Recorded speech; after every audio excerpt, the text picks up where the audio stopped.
नमस्कार, मैं हूं सुनील बॉबी। आप इस समय देख रहे हैं मगध संवाद। आइए जानते हैं आज की ताजा व बड़ी खबर का नाम।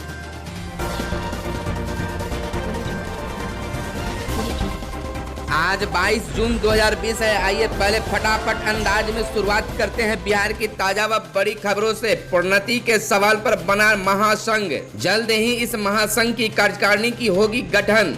सरकार उनकी मांग नहीं मानी तो आंदोलन करेंगे कर्मचारी। वर्षों से लंबित प्रोन्नति के सवाल पर राज्य के विभिन्न कर्मचारी पदाधिकारी के संगठन एक हो गए हैं। रविवार को बिहार राज्य संयुक्त सेवा महासंघ का गठन हुआ। बासा भवन में महासंघ की पहली बैठक हुई। बिहार प्रशासनिक सेवा संघ के अध्यक्ष शशांक शेखर ने बताया कि जल्द ही इस महासंघ की कार्यकारिणी गठित होगी। राज्य के सभी राजपत्रित और अराजपत्रित कर्मचारी संगठनों को एक प्लेटफॉर्म पर लाया जाएगा। प्रोन्नति के सवाल पर सभी संगठनों में एकता है। बैठक में बिहार सेवा के सभी संघों के प्रतिनिधि शामिल हुए। बिहार संयुक्त सेवा महासंघ का मुख्य उद्देश्य सरकार द्वारा प्रोन्नति पर रोक लगाए रखने के विरुद्ध सरकार के समक्ष अपनी बात मजबूती से रखना है। सभी संघों ने जो जानकारी दी उसके अनुसार सभी सेवा में प्रोन्नति के 90% से अधिक पद खाली हैं, मगर वर्ष 11 अप्रैल को लगाने के कारण सभी सेवाओं की प्रोन्नति बाधित है। इसके लिए अब सरकार के समक्ष अपना पक्ष रखने व मुख्यमंत्री से वार्ता करने का निर्णय लिया गया है। सभी संघ इस बात पर सहमत थे कि अगर सरकार उनकी बात को गंभीरता से नहीं लेती है तो राज्य के सभी पदाधिकारी कर्मचारी संयुक्त मोर्चा के तहत आंदोलन करेंगे। बैठक में बिहार प्रशासनिक सेवा संघ, बिहार पुलिस सेवा संघ, बिहार लेखा सेवा संघ, बिहार सांख्यिकी सेवा संघ, बिहार सचिवालय सेवा संघ, बिहार स्वास्थ्य सेवा संघ, बिहार पुलिस एसोसिएशन, बिहार सहकारिता सेवा संघ, बिहार ग्रामीण विकास सेवा संघ, बिहार शिक्षा सेवा संघ एवं अन्य संघों के पदधारक उपस्थित थे।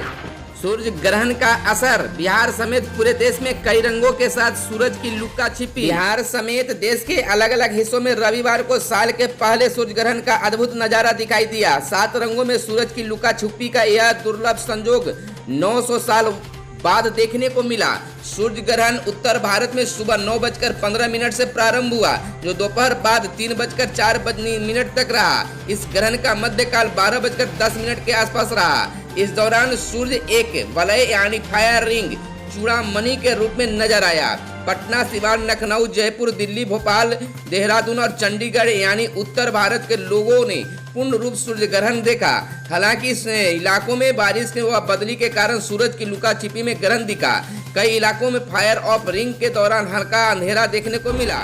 बिहार में मरीजों से 2.5 गुना स्वस्थ।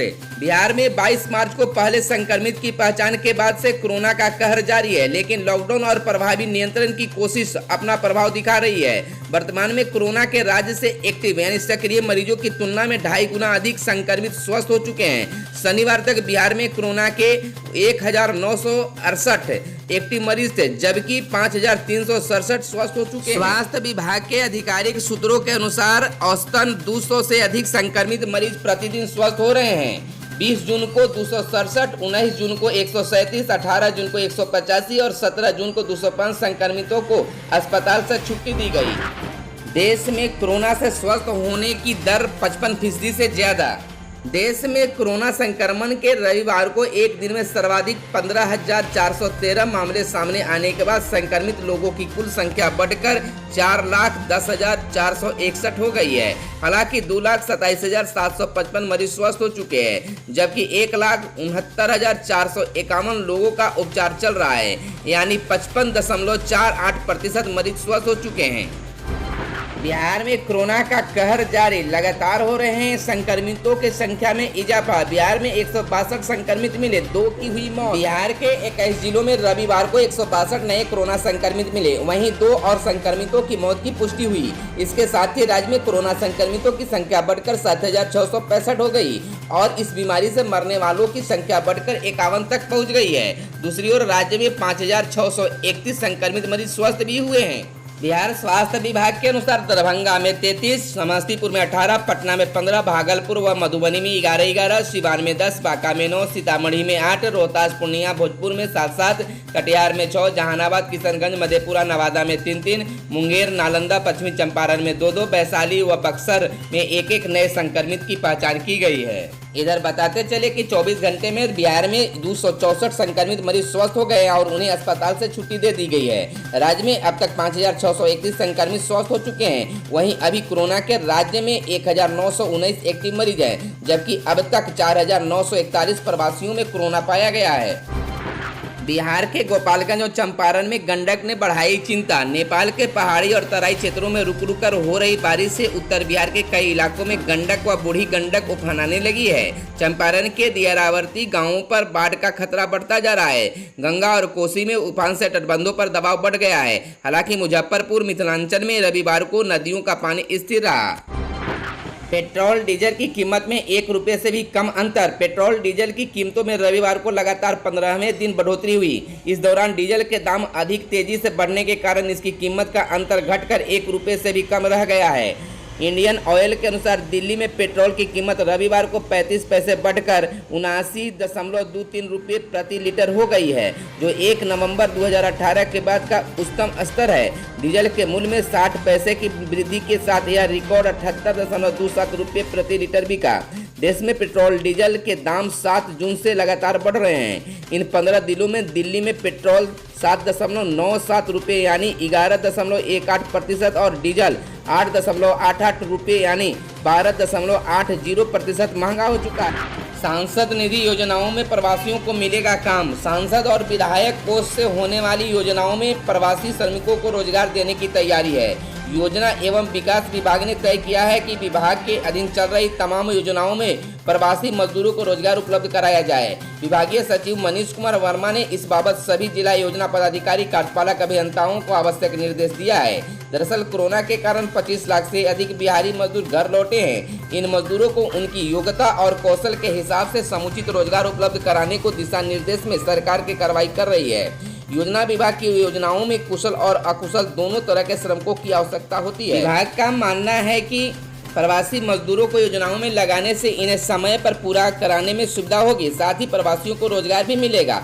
आपदा पोर्टल और उद्योग विभाग के पोर्टल पर प्रवासी मजदूरों का आंकड़ा अपलोड है, इसलिए योजना विभाग के अधीन चल रही योजनाओं में जो ठेकेदार काम करा रहे हैं उन्हें आपदा और उद्योग पोर्टल के कुशल और अकुशल मजदूरों की मांग करने को कहा गया है। कुछ ऐसी योजनाएं जो विभाग के स्तर पर क्रियान्वित होती हैं, इसके लिए कार्यपालक अभियंताओं को कहा गया है कि वे कुशल या अकुशल प्रवासी मजदूरों को काम में लगाएं।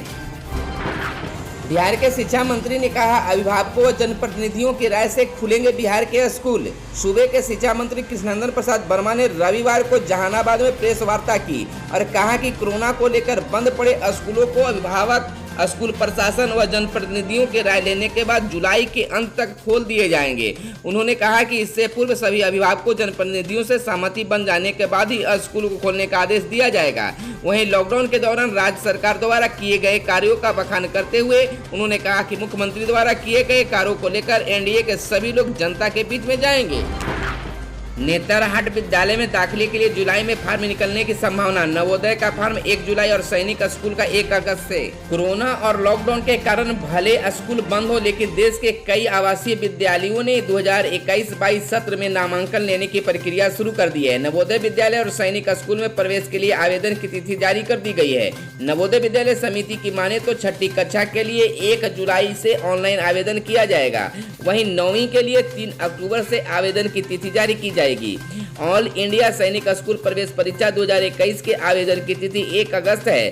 सैनिक स्कूल के लिए ऑनलाइन आवेदन सितंबर के तीसरे सप्ताह तक रहेगा। जल्द नोटिफिकेशन जारी होगा। नवोदय विद्यालय और सैनिक स्कूल में नए सत्र के नामांकन की प्रक्रिया शुरू हो गई है, लेकिन सिमतुल्ला आवासीय विद्यालय और नेतरहाट विद्यालय में नामांकन को इंतजार करना पड़ेगा। इधर बता दें कि नेतरहाट प्रशासन की माने तो जुलाई में नामांकन फार्म निकलने की संभावना है। नेतरहाट 6ठी कक्षा में प्रवेश के लिए नामांकन होता है, वहीं सिमतुल्ला में 6ठी कक्षा के लिए नामांकन प्रक्रिया सितंबर में शुरू होगी। नवोदय विद्यालय में नामांकन के लिए ग्रामीण क्षेत्र के बच्चों के लिए सुनहरा अवसर होता है। ग्रामीण क्षेत्र के लिए 75% आरक्षण नवोदय के लिए होता है, वहीं 67% छात्र और 33% छात्राओं के लिए सीटें आरक्षित रहती है। स्नातक सत्र 2017 से 20 के परीक्षा प्रपत्र व शुल्क ऑनलाइन जमा करने का निर्णय। बीए पार्ट 3 के परीक्षा फॉर्म भरने की तिथि जारी, 30 तक अंतिम। मगध यूनिवर्सिटी ने शनिवार को बीए पार्ट 3 परीक्षा 2020 के लिए फॉर्म जमा करने की तिथि जारी कर दी है। कोरोना के कारण स्नातक और स्नातकोत्तर की परीक्षाएं अटक गई थी। अब तक उन परीक्षाओं को लेने के लिए पहल कर दी गई है। उम्मीद है कि जल्दी सभी परीक्षाएं आयोजित कराई जाएगी।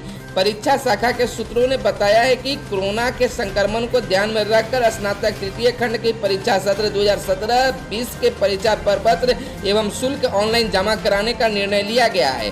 सभी अंगीभूत और समृद्ध प्राप्त कॉलेजों के प्राचार्यों को ऑनलाइन पद्धति को व्यवहार में लाने के लिए कहा गया है। सभी महाविद्यालयों के लिए अलग यूजर आईडी और पासवर्ड का निर्धारण किया गया है, जिसे विश्वविद्यालय मुख्यालय से संपर्क करके 22 जून तक प्राप्त करना आवश्यक होगा। खबरों में आज बस इतना ही। अगर यह वीडियो आपको पसंद आए तो एक लाइक जरूर करें। अगर अब तक हमारे चैनल को आपने सब्सक्राइब नहीं किया है तो चैनल को कर ले सब्सक्राइब, ताकि बिहार के साथ देश दुनिया की खबरों से आप रहें अपडेट। धन्यवाद। जय हिंद, जय भारत, वंदे मातरम।